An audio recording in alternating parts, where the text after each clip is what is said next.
Deep in the heart of the New Jersey Pine Barrens, a vast primordial wilderness spanning over 1,000,000 acres, the water runs red with iron and the silence is broken only by the wind, and shadows stretch long and cold. For 3 centuries, this ancient land has harbored a secret, a creature so bizarre, so terrifying, it defies belief.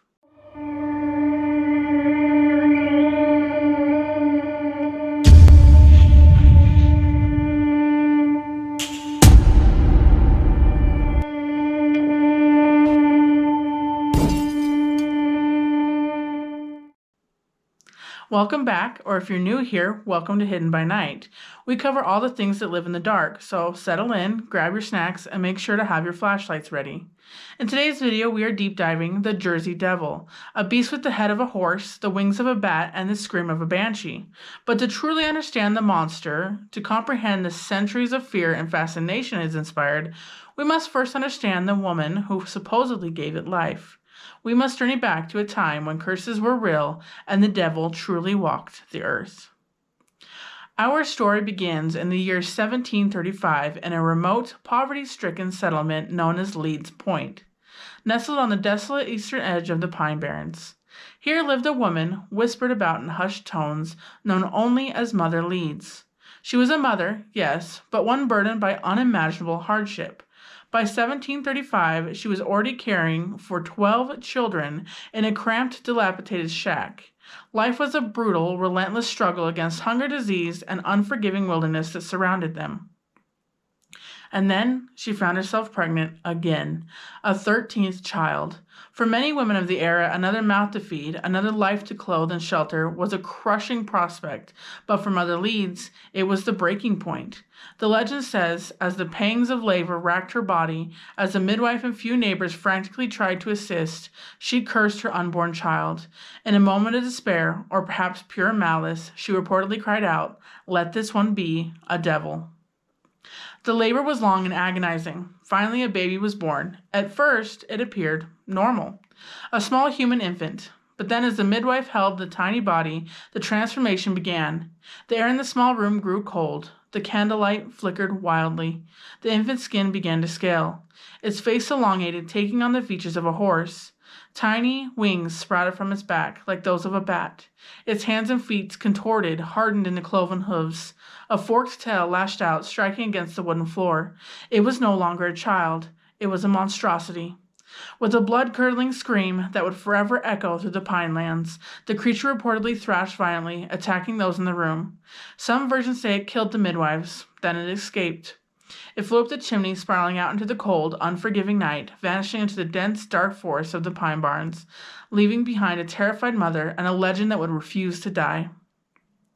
One early variation emerging around the 1850s spoke not of Mother Leeds' curse, but of a gypsy encampment that settled in the Pine Barrens. It said a beautiful young woman fell in love with a local man, but their forbidden romance was discovered. In a fit of rage, the gypsy matriarchy placed a curse on their unborn child, transforming it into the very devil we've come to know. It's a classic tale of forbidden love and ancient magic, fitting for the romanticized fears of the era. Another popular version, particularly around the turn of the 20th century, recast Mother Leeds as the Witch of Burlington. In this telling, she was less a desperate mother and more a practicing sorceress, deliberately conjuring the demon child as a tool of vengeance or a dark experiment gone wrong. This version leaned into the public's fear of witchcraft and the unknown powers lurking in the isolated communities. What's striking is how consistently certain physical traits remained. The horse-like head, the bat-like wings, the cloven hooves. These elements are the bedrock of the creature's description, a terrifying blueprint passed down through generations. For decades after its supposed birth, the Jersey Devil was mostly a local terror, a specter haunting the isolated communities within and around the Pine Barrens. Its appearances were sporadic, whispered about in taverns and hushed in farmhouses.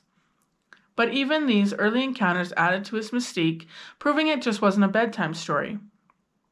Perhaps the most famous early witness was none other than Joseph Bonaparte, the elder brother of Napoleon. Yes, that Napoleon.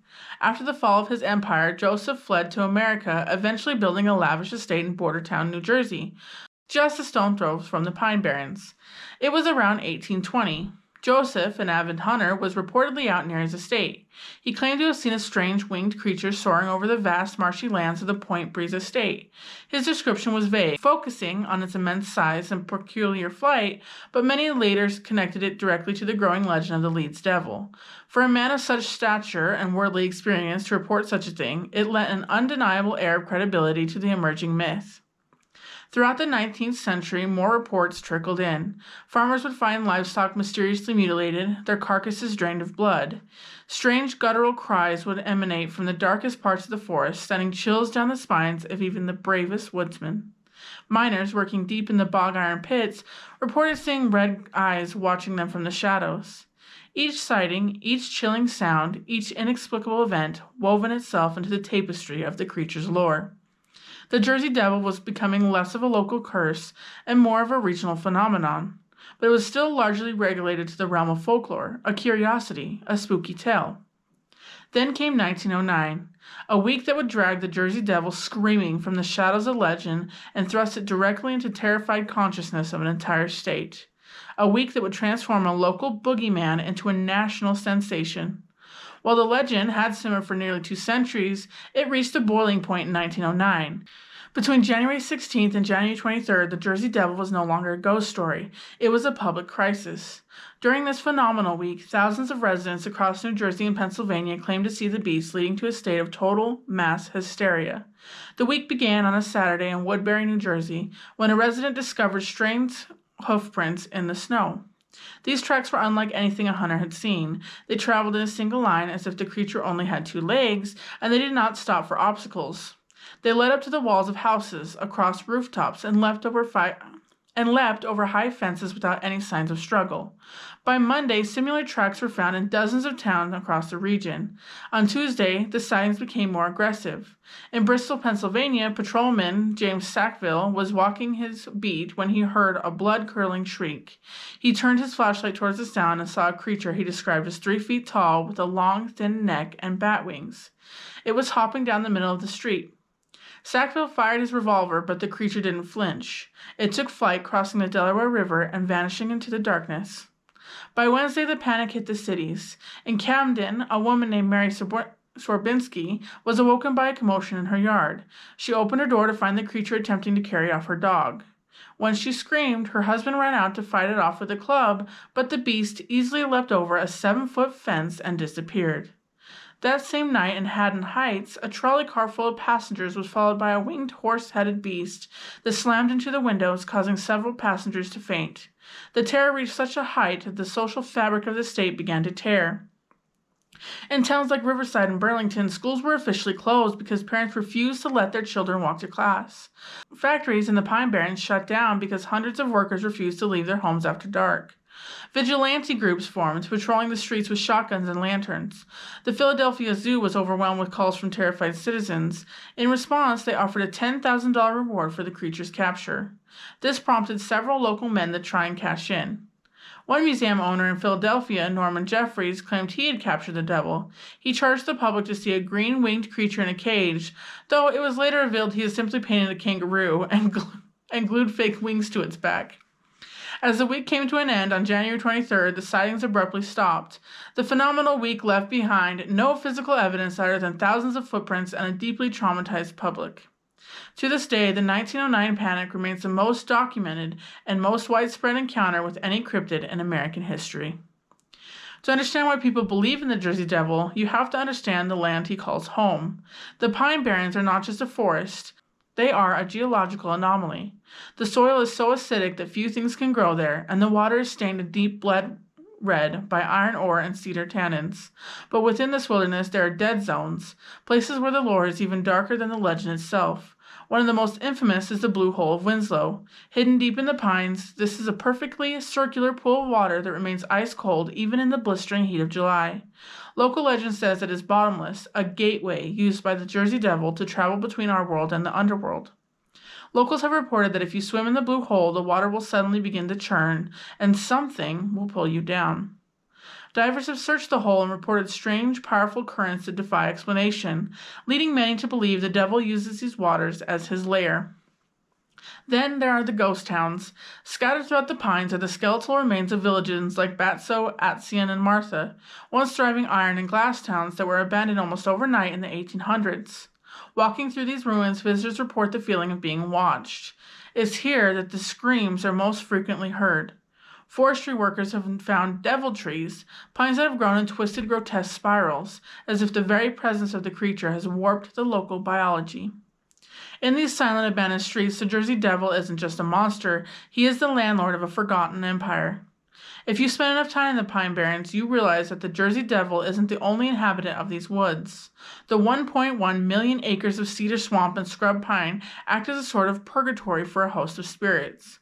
Local legends suggest that the Jersey Devil is merely the king of a much larger, much stranger social circle of ghosts and outcasts.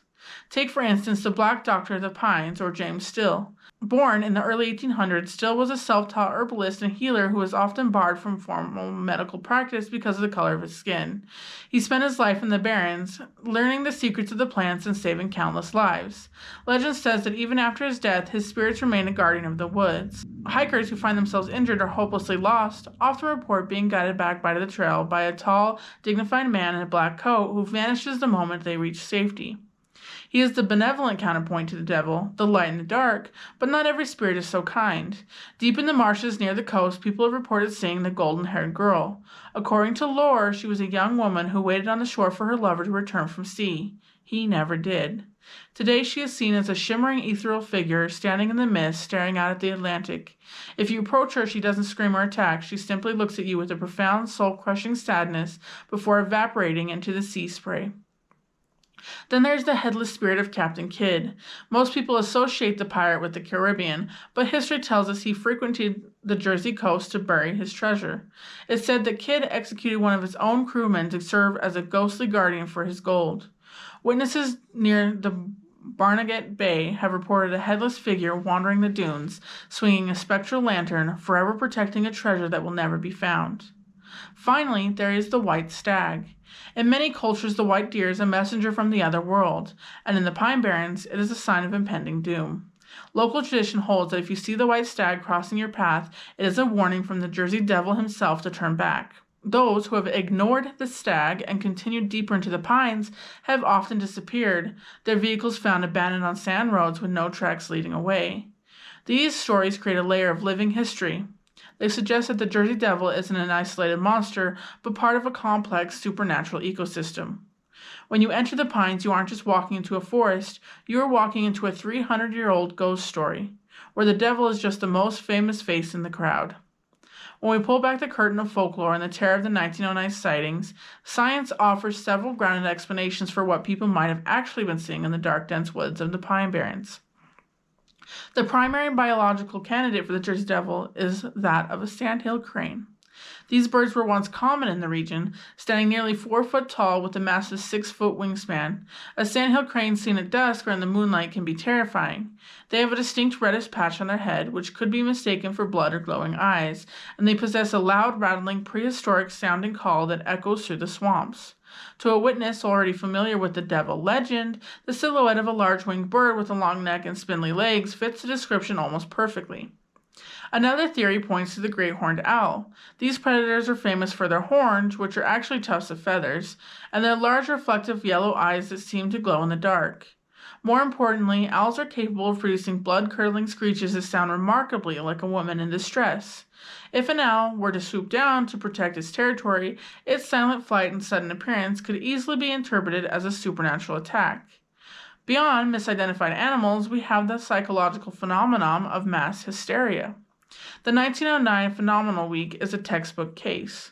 Psychologists suggest that once the initial reports of strange tracks were published in the newspapers, the public entered a state of heightened suggestibility. In this state, the brain tries to find patterns in chaos. Every snapping twig, every hooting owl, and every oddly shaped shadow becomes the Jersey Devil. The tracks in the snow were often debunked by contemporary naturalists as being the footprints of rabbits or squirrels that had partially melted and refrozen, expanding into larger, unidentifiable shapes. We also cannot ignore the role of deliberate hoaxes. During the height of the 1909 panic, a man named Norman Jeffries, who worked for the Art Street Museum in Philadelphia, admitted to a massive fraud. He had purchased a live kangaroo from a circus, dyed it green, and glued a pair of theatrical wings to its back, as we discussed earlier. He then hid a boy behind the cage to poke the animal with a stick, causing it to shriek and jump whenever the public paid for a viewing. While this didn't explain the sightings in the woods, it showed how eager people were to capitalize on the fear for profit. Finally, there's the iron-rich water of the Pine Barrens. The cedar swamps are famous for their tea-colored water stained deep red by iron and tannins. Some theories suggest that back in the 1700s and 1800s, the isolation and the strange blood-red water of the region created an atmosphere where superstition could thrive, making the locals more likely to believe that the land itself was cursed or devilish. While most people view the Jersey Devil as a biological mystery or a scary story, many historians believe the monster was actually born in the pages of a printing press. This theory suggests that the devil was a political weapon used to ruin a rival family's reputation, and the primary culprit was none other than Benjamin Franklin. The story begins in the late 1600s with a man named Daniel Leeds. He was a prominent figure in New Jersey and published the first almanac in the region. However, and his almanac included pagan symbols like astrology and zodiac signs. The Quaker community found this offensive, labeling his work satanic. They confiscated his books and branded him a devil. Daniel's son, Titan Leeds, eventually took over the family business. By 1732, a young Benjamin Franklin had moved to Philadelphia and started his own publication, Poor Richard's Almanac. Titan Leeds was Franklin's biggest competitor. To eliminate the competition, Franklin used a classic piece of 18th century satire. He predicted in his almanac that Titan Leeds would die on a specific date in October 1733. When the date passed and Titan Leeds was clearly still alive, he wrote in his own almanac calling Franklin a fool and a liar. Franklin doubled down with a brilliant, albeit cruel, joke. He claimed that Titan had actually died, and that the person currently writing the Leeds almanac was a ghost or a demon sent from hell to haunt him. Franklin effectively turned the Leeds family name into a synonym for a devil in the public eye. The visual identity of the monster also has a political origin. The Leeds family coat of arms features wyverns, mythical creatures that have heads of a dragon or horse, the wings of a bat, and cloven feet. As the political smear campaign grew, people in the Pine Barrens began to merge the devil Leeds insults with the images they saw on the family's crest. Over generations, the story of the Leeds Devil morphed into the Jersey Devil. By the time Mother Leeds was added to the story as the cursed mother of the 13th child, the political reality had been forgotten, leaving only the terrifying image of the beast we know today. The final and the most creepy theory of them all. The Jersey Devil is a real creature. He's lurking in the shadows, waiting for you to go into the dark. The Jersey Devil didn't stay in the 1900s. It has continued to haunt the Pine Barrens into the modern era, adapting to the age of technology. In 1960, the town of Mays Landing was gripped by a new wave of fear. Residents reported hearing blood-curdling screams coming from the woods, and local police found strange tracks that they couldn't identify. The state went so far as to offer another reward for the creature, though no one could claim it. In the age of the internet, the sightings have moved to social media. In 2015, a man driving through Galloway, New Jersey, captured a viral photo of what appeared to be a winged goat-like creature flying over the trees. While skeptics pointed out it was likely a taxidermy prop or a digital edit, the photo reignited the state's obsession. Today, the Jersey Devil is a symbol of New Jersey's unique identity. It is the only cryptid in the world to have a professional sports team named after it, the NHL New Jersey Devils. It has appeared in the X-Files, video games, horror movies, and shifting from a literal monster to a cultural icon. The Pine Barrens themselves play a huge role in why this legend survives. It is a massive, dark, and often dangerous wilderness sitting right in the middle of the most densely populated region of the United States. It is a place where GPS signals fail and the silence is heavy. As long as there are places in the pines where humans are afraid to go at night, the legend of the Jersey Devil will continue to live in the shadows. But the conversation has just began. The mystery can also be yours to solve. What do you think the New Jersey Devil is? Leave your thoughts, theories, and lore in the comments below, or drop a comment if there's a case, cryptid, or unexplained phenomena that keeps you up at night, and it might just be featured in our next deep dive. If you haven't already, make sure to like the video, subscribe if you enjoy the dark, the scary, and the unexplained. Hit that bell icon so you never miss a new video. Videos get dropped 2 to 3 times per week. Thank you for venturing into the dark with me. The world is full of things we can't explain, but together we can keep looking for the answers. Until next time, my fellow spooky lovers, and remember, the truth is often hidden by night. Bye.